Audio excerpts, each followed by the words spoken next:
6 ধারায় বলা আছে যে আর্থিক এখতিয়ার সম্পর্কে, অর্থাৎ একটা দেওয়ানি আদালতের আর্থিক এখতিয়ার কতটুকু হবে সেই বিষয়ে বলা আছে ধারা 6।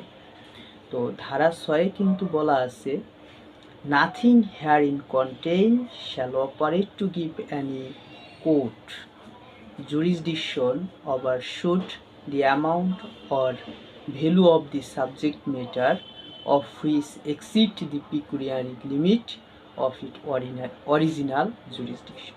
অর্থাৎ একটা কোর্টকে অরিজিনাল জুরিসডিকশন যেই পর্যন্ত দেওয়া আছে তার উপরে যে এই কোর্ট এখানে কোনো কিছু কি করতে পারবে না, ওই কোর্টটাকে কোনো এখতিয়ার দিবে না তার আর্থিক এখতিয়ারের উপরে যে কোনো মামলা পরিচালনা করতে।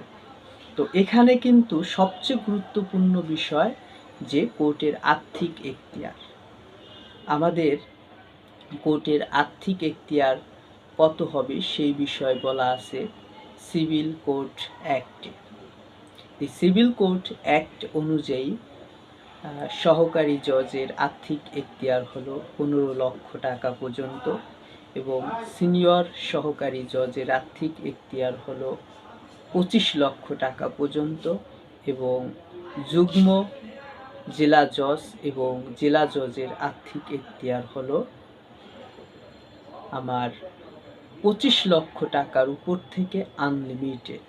তো পিকুনিয়ারি জুরিসডিকশন যখনই আসবে তখন যদি সহকারী জজ হয় সে কখনোই 15 লাখ টাকার উপরে সে মামলা নেওয়ার এখতিয়ার রাখবে না এবং কোনো মামলা বিচার করার এখতিয়ার রাখবে না। যদি 15 লাখ টাকার উপরে কোনো মামলা সে বিচার করে সেটা তার এখতিয়ার বহির্ভূত হবে।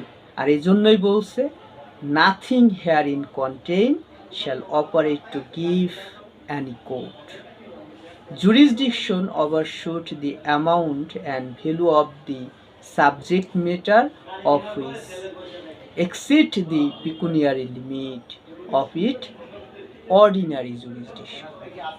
ওই যে দি সিভিল কোর্ট অ্যাক্টে যে অর্ডিনারি জুরিসডিকশনের লিমিট করে দেওয়া হয়েছে সেই লিমিটের বাইরে যে কোনো কোর্ট কি করতে পারবে না, কোনো মামলা বিচার করতে পারবে না, বিচারিক এখতিয়ার প্রদান করবে না এই আইনের অধীনে।